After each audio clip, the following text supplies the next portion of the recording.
شروع اللہ کا نام لے کر جو بڑا مہربان نہایت رحم والا ہے۔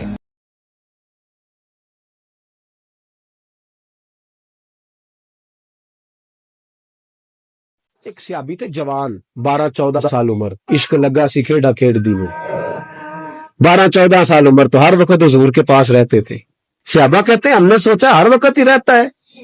ایک دن نبی پاک صلی اللہ علیہ وسلم نے کہا ان کو ذرا بتاؤں تو صحیح ہے مجھ سے پیار کتنا کرتے۔ صحابہ کو تجربہ کرانے کے لیے حضور نے اس سے کہا مجھ سے پیار کرتے ہو؟ اس نے کہا بھی باپ کو پتہ ہی ہے سارا۔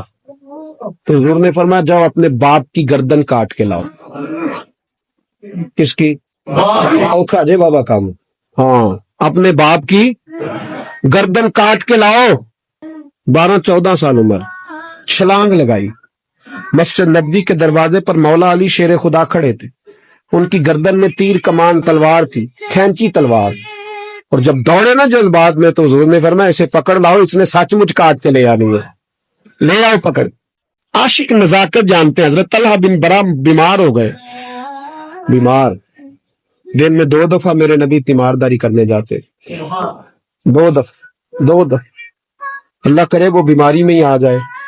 چر ہویا مینو ترلے لیندیاں کدی موڑ میرے ول واگاں، خواب میری وچ ایک بار جہاں میں ساری عمر نہ جاگاں۔ نبی پاک صلی اللہ علیہ وسلم 2 دفعہ تیمارداری کرنے جاتے، 2 دفعہ دن، 2 دفعہ حضور پتہ لے۔ ایک دن حضور شام کو گئے، ان کا ماتھا چوما تو حضور کی آنکھوں میں آنسو آ گئے۔ پھر میرے حبیب پاک نے ان کے والد کو کونے میں بلایا، کوئی بات کہی، باپ بھی رونے لگے۔ حضور نے پھر پیار کیا، چلے گئے۔ حضرت طلحہ اپنے ابا جی سے کہنے لگے حضور کیا کہہ کے گئے؟ کہا بیٹے کچھ نہیں۔ کہا نہیں مجھے بتائیں۔ کچھ نہیں، رشتہ ہی بڑا نازک، نہیں بتائیں۔ تو باپ نے سر پہ ہاتھ رکھا، کہا حضور کہہ گئے ہیں تو آج شام کو فوت ہو جائے، اور جب حضور نے کہا جب اس کا انتقال ہو جائے تو مجھے خبر کرنا۔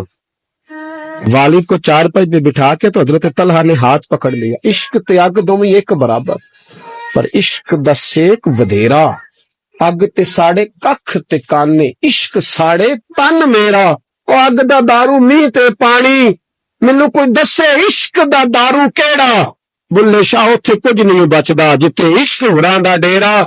ہاتھ پکڑا باپ کا اور کہنے لگے ابا جی ایک وعدہ کرو، رات کو جب میں فوت ہو جاؤں تو نبی پاک کو اطلاع نہیں دینی، خبر۔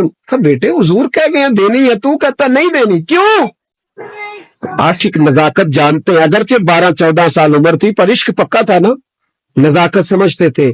کہنے لگے ابا جی جن گلیوں سے حضور نے گزر کے آنا ہے وہ یہودیوں کی گلیاں ہیں، ایسا نہ ہو میرے جنازے کی خاطر حضور گزرے اور کوئی میرے نبی کو تکلیف دے دے، اس لیے خبر نہیں کرنی مصطفیٰ، آپ جنازہ پڑھ کے دفنا دینا۔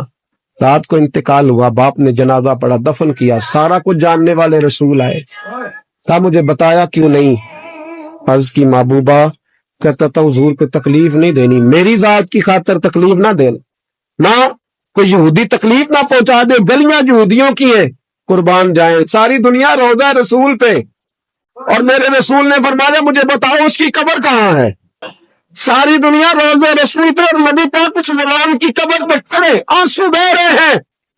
صحابہ کہتے ہیں ہر قبر پہ دعا یہ ہوتی تھی یا اللہ قبر کشادہ کر دے، یا اللہ اس کا حساب آسان کر دے۔ یہاں دعا بھی انوکھی، اس کے لیے دعا بھی انوکھی، رشتہ ہی بڑا نازک ہے۔